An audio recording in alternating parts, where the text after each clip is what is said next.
Hello बच्चों, let's see this question.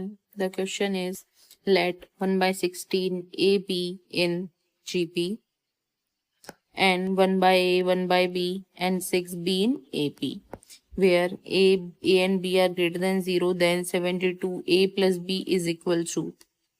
So इस question के अंदर हमें वन बताया गया है, एक 3 टर्म दी गई है जो कि जीपी में है, एन 3 टर्म दी गई है जो कि एपी में है। तो यदि हमें ऐसे दिया जाता है तो हम क्वेश्चन के अंदर ज्योमेट्रिक मीन और अर्थमेटिक मीन निकालते हैं। So the key concept will be की concept will be geometric mean and arithmetic mean.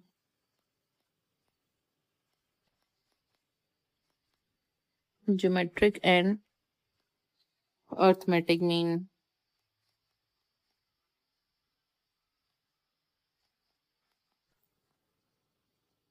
ठीक है, अब हम क्वेश्चन को सॉल्व करते हैं। तो सबसे पहले हमारे पास गिवन है that 1 by 16 A and B are in GP.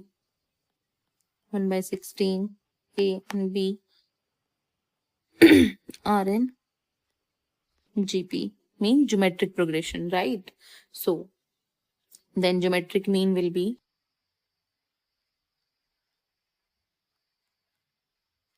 geometric mean is equal to जाएगा A square equals to B by 16, right? ठीक है, इसे हम इक्वेशन 1 मान लेते हैं। ठीक है, एंड सेकेंड मेरे पास दिया हुआ है 1 by A, 1 by B and 6 are in AP, right? So arithmetic mean हो जाएगा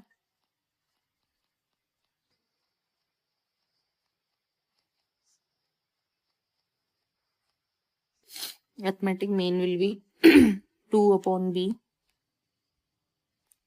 equals to 1 by A plus 6, right? इसे हम इक्वेशन 2 मान लेते हैं। ठीक है, सो इसके बाद हम इक्वेशन जो 1 है उससे B की वैल्यू इक्वेशन 2 पे पुट करते हैं। हम इक्वेशन 1 में देखते हैं तो उससे जो B की वैल्यू होगी B इक्वल्स टू होगा 16A square, right? So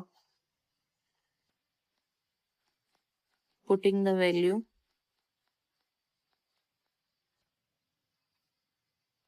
from equation 1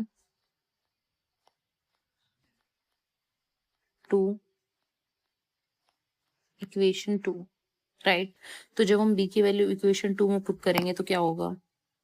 that will be 2 upon b था, then it will be 16a square equals to 1 by a plus 6, right?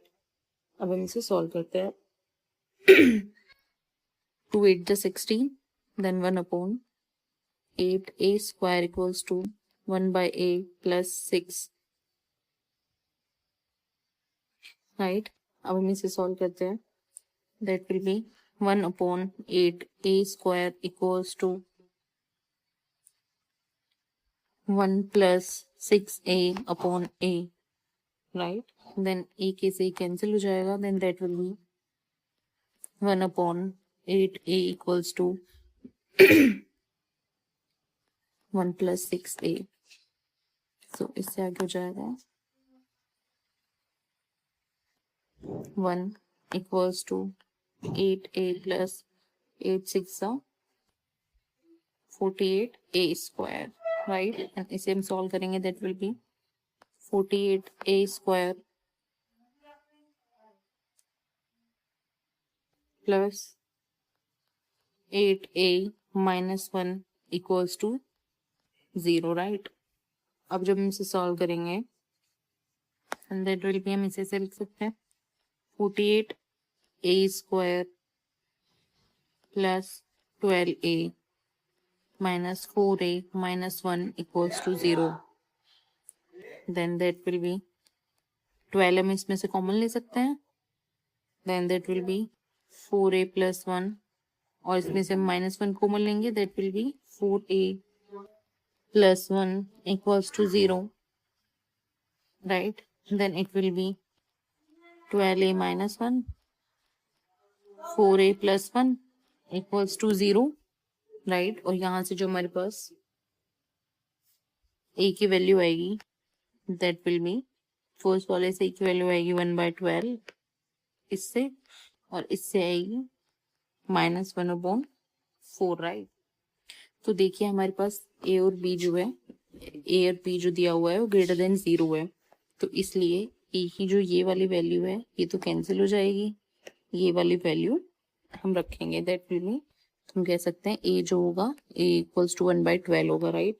तो ए की वैल्यू को हम इक्वेशन 1 में पुट करते हैं, यहाँ पे हम पुट करेंगे जिससे हमें बी की वैल्यू मिल जाए। सो हमारे पास बी है, B equals to 16a², right. तो 16 इंटू 1/12 का square and that will be 16 into 1/144, right, and that will be 16/144 जो हो जाएगी, बी की वैल्यू हो जाएगी, ए की वैल्यू है जो 1/12 है, ठीक है। अब हमारे पास क्वेश्चन में हमसे पूछा गया है 72a + b is equal to, right, 72a + b की वैल्यू हमसे पूछी गई है। 72a + b equals to 72, a की वैल्यू है 1/12, b की वैल्यू है 16/144। तो अब हम जिसे सॉल्व करेंगे दैट विल बी 72 144 हमारा एलसीएम आ गया, and that will be 12 plus 16 and that will be 72 to 28/144, right. जब हम इसे सॉल्व करेंगे देखिए इसे हम 2 1 = 1, 2 4 = 8, 2 7 = 14, 2 2 = 4, राइट। अब जब इसे अपन 72 से 72 कैंसिल हो गया दैट विल बी 14। तो 72a + b की जो हमारे पास वैल्यू आई है वो आई है 14, right? So the final answer is 14. Hope you understand it well. Best of luck.